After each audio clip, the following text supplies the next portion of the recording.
Good morning, everyone. So, I hope now you understood the topic spectral lines, spectral series, spectrum, ये सब कुछ आपको अब अच्छे से समझ में आने लगा है। स्पेक्ट्रल लाइंस का मतलब क्या है, कौन सी लाइंस है ये, और स्पेक्ट्रम क्या होता है, कैसे ये लाइंस फ्रेम होती हैं, absorption emission spectrum, emission spectrum. तो अगर आपको अच्छे से समझ भी आ गया है देन इट्स माय सजेशन कि आप उसको एक बार रिवाइज़ करते रहें। जब भी आप फ्री हैं, एटम्स चैप्टर के बारे में आप सोच रहे हैं, तो revise all these topics without notebook की हेल्प से रिवाइज मत करिए, बिना नोटबुक के। जब आप एक टॉपिक को सोच रहे हैं और वो आपके माइंड में ऑटोमेटिकली आ रहा है कि हाँ इसका सॉल्यूशन ये है, इसका एक्सप्लेनेशन ये है, तो इट मीन्स आप वो कभी नहीं भूलने वाले।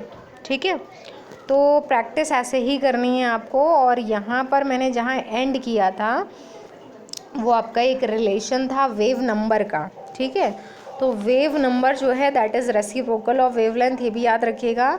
और जो वेव नंबर का रिलेशन है उसी में रेडबर्ग्स कांस्टेंट आता है। तो जो फाइनली आपको रिलेशन यूज़ करना होगा इस चैप्टर में, तो वेव नंबर का रिलेशन ही यूज़ करना होगा। और बाई चांस आपको अगर वेव नंबर फाइंड नहीं करना है, फ्रीक्वेंसी फाइंड करनी है, वेवलेंथ फाइंड करनी है, तो आप उसके अकॉर्डिंग चेंजेस कर सकें। गिवन रिलेशन, आपको जो एक रिलेशन याद है उसमें चेंजेस करना आपको आना चाहिए। ठीक है, तो वेव नंबर का रिलेशन न्यू बार से रिप्रेजेंटेशन होता है, आर यहाँ रेडबर्ग्स कांस्टेंट होता है, और ब्रैकेट के अंदर हम जो लिखते हैं that is 1/n1² minus 1/n2²।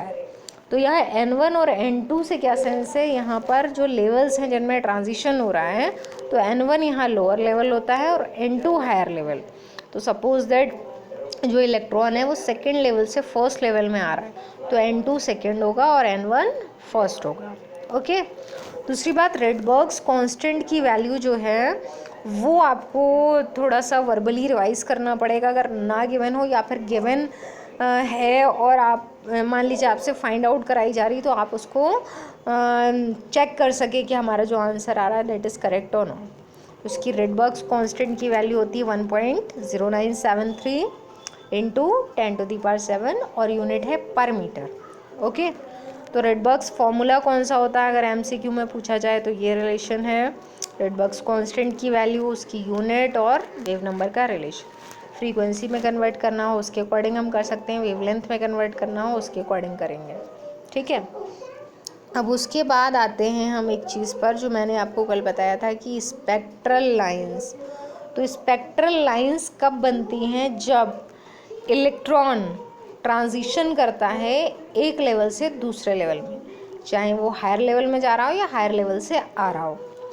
तब क्या होता है, एटम उसके लिए एनर्जी को गेन करता है या लूज़ करता है। तो जिस भी लेवल से जिस भी लेवल में ट्रांजिशन हो रहा है, मैंने ये भी बताया था कि उसके लिए पर्टिकुलर वेवलेंथ या फ्रीक्वेंसी कहें, उसका फोटोन डिसाइडेड है कि ये फोटोन है, और ये फोटोन अगर एटम एब्जॉर्ब करेगा, इतनी वेवलेंथ का फोटोन अगर एटम एब्जॉर्ब करेगा, तो वो मान लीजिए फर्स्ट लेवल से सेकंड लेवल में जा सकता है।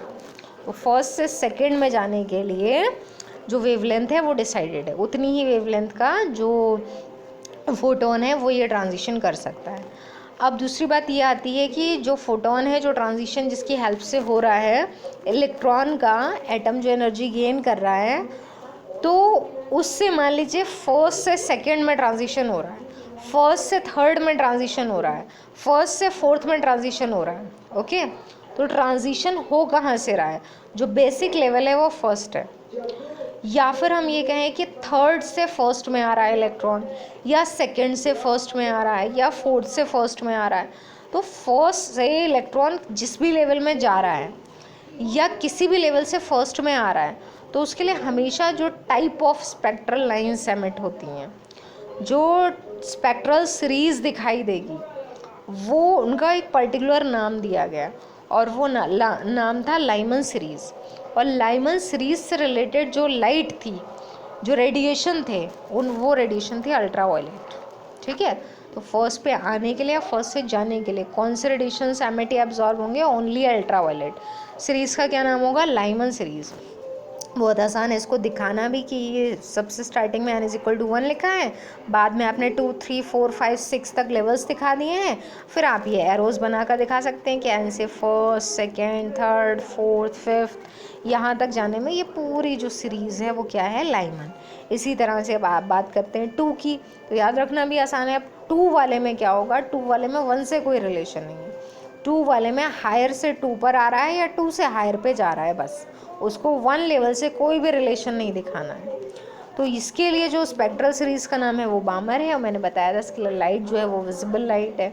उसके बाद फिर आते हैं नेक्स्ट पे, थर्ड लेवल से हायर में जा रहा है या हायर से थर्ड में आ रहा है, तो सीरीज़ का नाम पास्चल सीरीज़ है, जो लाइट है वो इंफ्रारेड है।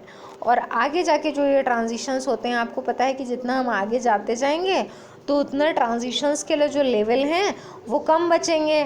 तो यहाँ पर जो आपका नेक्स्ट सीरीज़ है वो ब्रैकेट सीरीज़ है, वो कहाँ से स्टार्ट होता है, तो वो आपका स्टार्ट होता है थर्ड से, तो सॉरी फोर्थ से स्टार्ट होता है, तो फोर्थ से हायर पे जाना है या हायर से फोर्थ पर आना है, तो उसके लिए ब्रैकेट सीरीज़ है, और फिर उसके बाद लास्ट में फुंड सीरीज़ होती है। ठीक है, तो ये आपका स्पेक्ट्रम है, जो आपको यहाँ ऐसे दिखा सकते हैं, इस डायग्राम की हेल्प से भी दिखा सकते हैं हाइड्रोजन एटम के लिए, और फिर सीरीज़ को पर्टिकुलरली फॉर्मूले से एक्सप्लेन कर दिया है।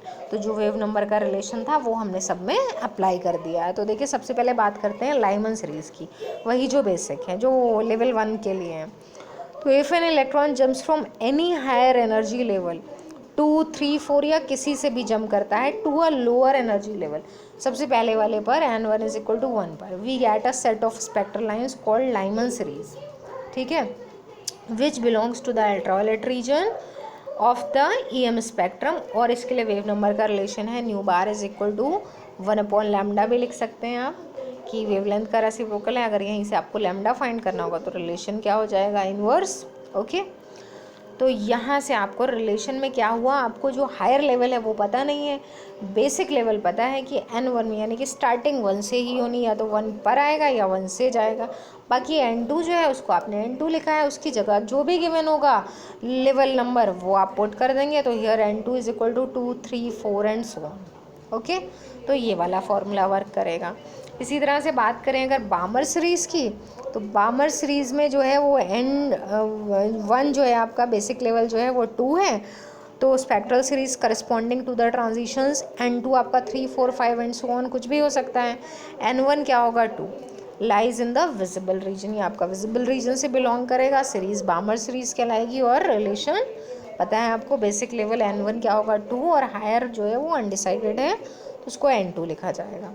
थर्ड है आपका पास्चल सीरीज़, और पास्चल सीरीज़ के लिए जैसा कि आप यहाँ देख रहे हैं कि इफ़ n2, अब आपका जो हायर लेवल है वो 4 5 6 से स्टार्ट होगा, कोई भी हो सकता है, बेसिक लेवल क्या है 3। स्पेक्ट्रल सीरीज़ कौन सी होगी आपकी, पास्चल, और कौन से रीजन को बिलोंग करेगी, इंफ्रारेड। रिलेशन कौन सा होगा, दिस वन, तो 1/λ r रिडबर्ग्स कांस्टेंट, और बेसिक लेवल 3 है और हायर लेवल आपका n2 है।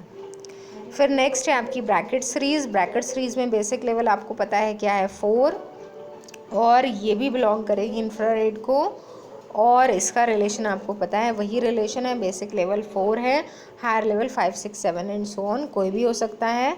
और सबसे लास्ट है आपकी फुंड सीरीज़, फुंड सीरीज़ में बेसिक लेवल है 5, हायर लेवल 6 7 8, ऐसे ही आप लिखते जाएंगे जो भी इससे ऊपर होंगे, और ये भी इंफ्रारेड रीजन के, तो लास्ट वाले 3 जो है वो इंफ्रारेड से रिलेटेड है, आपको याद रखना है। और ये जो रिलेशन है, जो वेव नंबर का रिलेशन है, दैट इज़ इसमें बेसिक लेवल 5 आ जाएगा और हायर n2। तो ये आपका जो है रिलेशन था। अब आपको यहाँ ये थ्योरी नहीं लिखनी है, बस यहाँ तक आपको छोड़ देना है, ठीक है।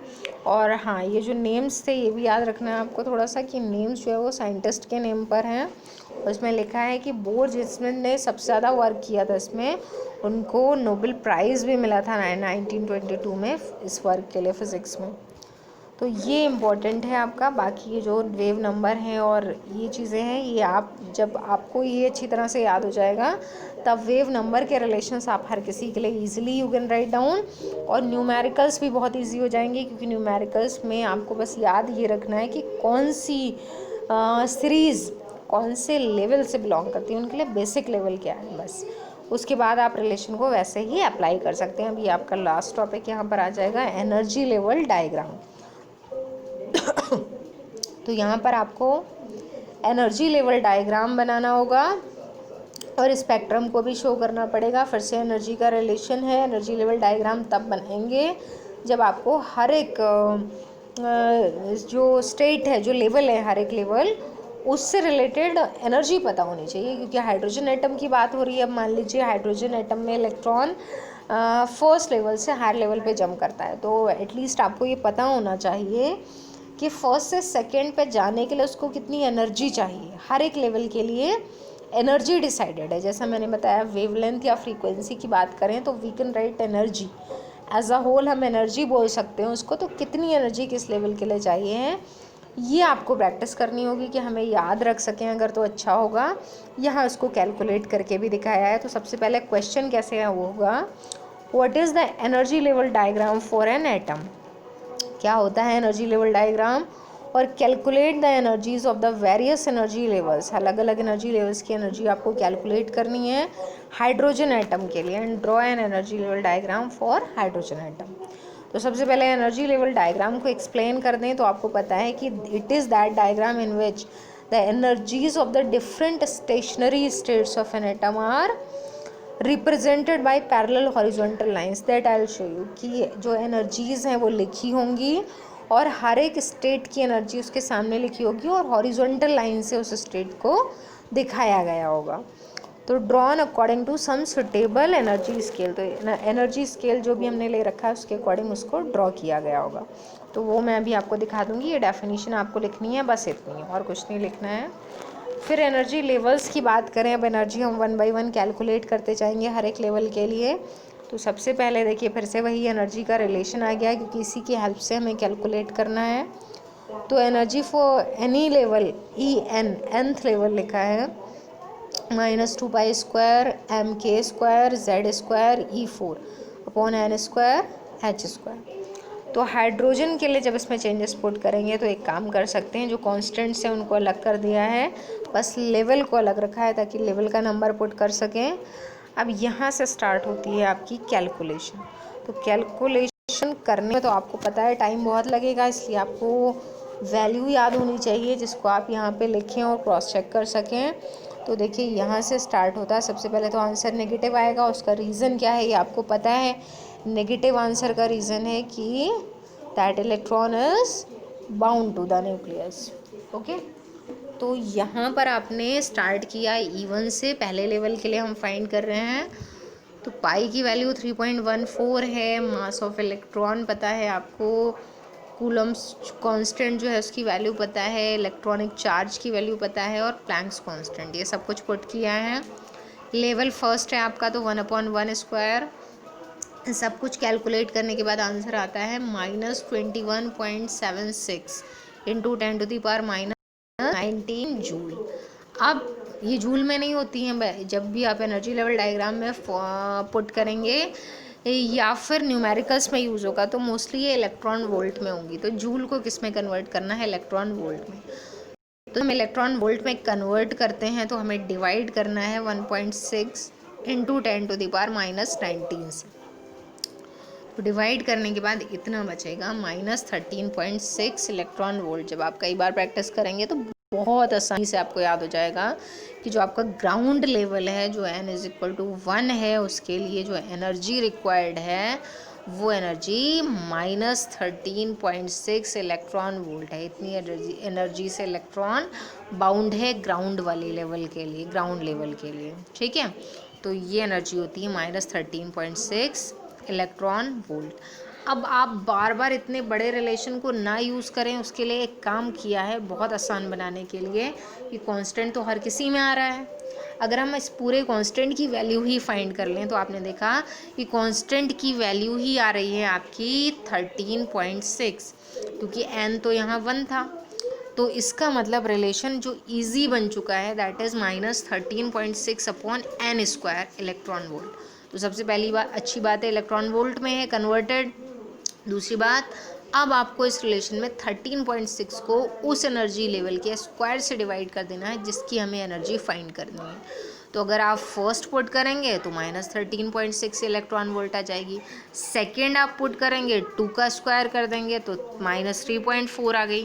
थर्ड के लिए फाइंड करना है 3 का स्क्वायर, फोर्थ के लिए तो 4 का स्क्वायर, फिफ्थ के लिए करना है तो 5 स्क्वायर और सिक्स के लिए 6 स्क्वायर। तो इस तरह से आप सबको इसमें पुट करते गए हैं और कम से कम आपको जो है वो एनर्जी थर्ड लेवल तक तो याद रखनी है कि इतनी एनर्जी होती है। बाकी फिर आप प्रैक्टिस करेंगे तो सब याद रहने लगेगा। तो ग्राउंड वाली है -13.6 इलेक्ट्रॉन वोल्ट, सेकेंड वाली है -3.4 इलेक्ट्रॉन वोल्ट, थर्ड वाली है -1.51 इलेक्ट्रॉन वोल्ट, और बाकी जो वैल्यूज़ हैं क्योंकि एनर्जी लेवल डायग्राम बनाना है उसी के अकॉर्डिंग होगा। तो आपको यहाँ तक आज प्रैक्टिस करनी है, ठीक है। बाकी का जो काम है हम थोड़ा सा इसमें यहाँ एलैबोरेट कर रखा है, लेकिन वो हम जब आगे पढ़ेंगे तो उसमें एक्सप्लेन हो जाएगा। थ्योरी में यहाँ आपको कुछ नहीं लिखना है, बस यहाँ पे आप फिनिश कर देंगे। उसके बाद लिमिटेशंस ऑफ बोर्स थ्योरी से I will start. Okay, so this will be the next topic. Thank